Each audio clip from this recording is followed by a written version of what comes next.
Ba'zi bir odamlar dinga zo'r amal qilay, dinda bir yaxshi bo'lay deb turib o'zini qiynaydi. Payg'ambarimiz sollallohu alayhi vasallam qaradilar, bir qari odam ikkita yosh odam yelkasiga osilib olib, zo'rg'a qadamini so'dirib ketyapti. Rasululloh bu nima dedilar? Aytishdiki, bu kishi hajga piyoda yurib boraman deb nazr qilgan ekan.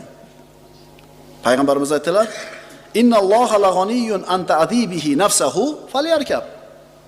Alloh taologa bu o'zini qiynashini keragi yo'q. Buyuringlar bu narsa minvosin dedilar. Shuning uchun nafil ibodatlarni qilib, kishi o'zini mashaqqatga qo'yayotgan bo'lsa, bu odam xato qilyapti.